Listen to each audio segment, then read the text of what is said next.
అయితే ఈరోజు ఆదాని సంస్థలకు చెందిన కొన్ని ఫ్రాడ్ జరిగిందని చెప్పి ఈరోజు మనకి ఒక పెద్ద బ్రేకింగ్ న్యూస్ కూడా తెలుస్తుందన్నమాట.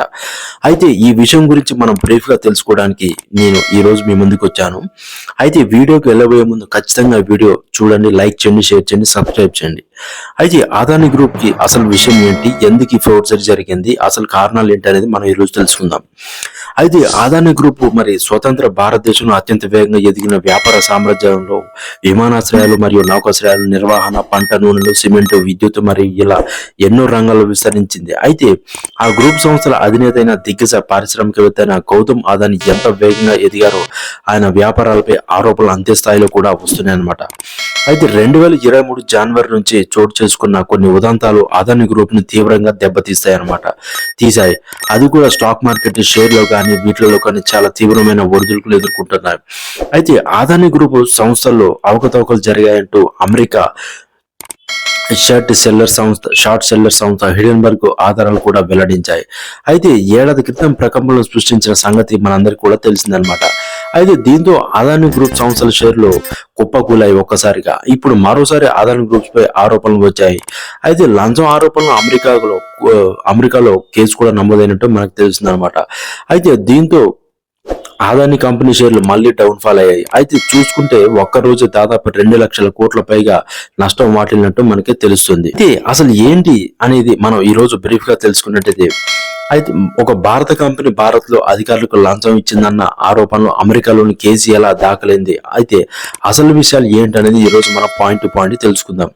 అయితే అసలు ఈ లంచాలకు అమెరికాకు ఏమిటి సంబంధం, భారతీయులపై అదాని ఇండియాలో సోలార్ ప్రాజెక్ట్ కోసం ఇక్కడ అధికారులు ప్రభుత్వ పెద్దలు లంచాలు ఇస్తే అమెరికాలో కేసు ఎందుకు నమోదు చేశారు అనే ప్రశ్నలు అందరు కూడా తలెత్తారనమాట.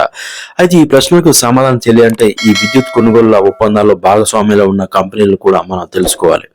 అయితే ఒప్పందాల గురించి తెలుసుకోవాల్సిన అవసరం కూడా ఇప్పుడు మనకు ఉందన్నమాట. అయితే ఇప్పుడు మనం పాయింట్లోకి వెళ్ళిపోతే, న్యూయార్క్ ప్రాసిక్యూషన్ చేసిన నేరారోపణల ప్రకారం గౌతమ్ అదాని నేతృత్వంలో అదాని గ్రూప్ ఎనర్జీ కంపెనీ మరియు మారిషస్కి చెందిన అజూరే పవర్ కంపెనీతో ఒక సెకితో ఒప్పందం కూడా కుదిరిందనమాట. అయితే మరోవైపు అజూరే పవర్ కంపెనీ నుంచి 2023 వరకు న్యూయార్క్ స్టాక్ ఎక్స్చేంజ్ లో నమోదిత కంపెనీగా ఉందన్నమాట. అయితే సెకి నుంచి సోలార్ పవర్ కొనుగోలు చేసేందుకు దేశంలో ఏ రాష్ట్ర విద్యుత్ సరఫరా సంస్థ ముందుకు రాలేదన్నమాట. అయితే ఈ కారణంగానే రంగంలోకి దిగిన అదాని లంచాలు ఇచ్చారనేది వాదన అనమాట.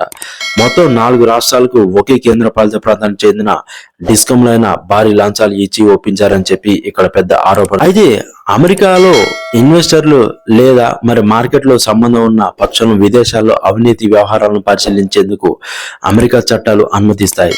అయితే అమెరికాలో పెట్టుబడులు సేకరించి కంపెనీని ఆ దేశంలోని ఫారెన్ కరప్ట్ ప్రాక్టీస్ యాక్ట్ కింద వస్తాయన్నమాట. అయితే ఈ చట్టం ప్రకారం ఏ దేశంలో లంచం ఇచ్చిన నేరమే అవుతుంది.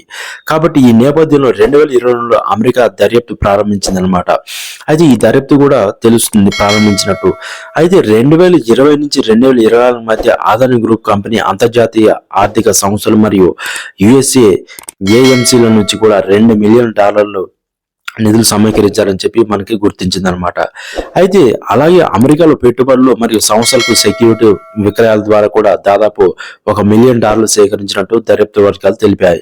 అయితే అమెరికా ఇన్వెస్టర్ల డబ్బులతో భారత్ లో విద్యుత్ కొనుగోలు ఒప్పందాల కోసం లంచాలు ఇచ్చి మోసం చేశారని చెప్పి deputy assistant attorney general Lisa Miller ఆరోపణలు చేశారనమాట. అందుకే Adani green energy New York stock exchange లో లిస్ట్ అయిన అజూరే కంపెనీ అమెరికా చట్టాల పరిధిలోకి వచ్చాయి. అందుకే వారిపై కేసు కూడా నమోదైంది. అయితే అదాని లంచాల ఆరోపణలపై న్యూయార్క్ ప్రాసిక్యూషన్ తో పాటు America security and exchange commission SEC సైతం మరో సివిల్ కేసు కూడా నమోదు చేసినట్టు మనకు తెలుస్తుందన్నమాట. అయితే అమెరికాలోని చట్టాల ప్రకారం విదేశాల్లో లంచాలు ఇచ్చిన వ్యాపారాలు చేయడం, కాంట్రాక్టులు పొందడం వల్ల ఇవి చట్టవిరుద్ధం కింద వస్తాయి. ఇందుకోసం ఆ దేశానికి చెందిన పోస్ట్ వ్యవస్థలు వాడుకున్న నేరంగానే పరిగణిస్తారు. అయితే ఆ కంపెనీలపై కేసులు కూడా పెడతారు. అమెరికా పెట్టుబడిదారుల నుంచి ఒక అదాని గ్రీన్ ఎనర్జీ సంస్థనే సోలార్ ప్రాజెక్ట్ పేరుతో దాదాపు $175 మిలియన్ అంటే దాదాపు 1500 కోట్లు సేకరించినట్లు మనకి ఈఎస్సీ కేసులో పేర్కొంది. అయితే తాము ఎవరికి లంచాలు ఇవ్వలేదని చెప్పి 2021 సెప్టెంబర్ నెలలోనే ఆదాని చెప్పినప్పటికీ ఇందులో నిజం లేదని చెప్పి వారు అయితే తమపై వచ్చిన లంచం ఆరోపణలను తోసిపుచ్చింది. అయితే సోలార్ పవర్ కాంట్రాక్టులు దక్కించుకునేందుకు లంచం ఇచ్చారన్న అభియోగాలు కూడా సమాధానం ఇచ్చి కొట్టిపారేసింది. చట్టాలకు లోబడి తమ గ్రూప్ నడుచుకుంటుందని చెప్పి వివరణ ఇచ్చింది.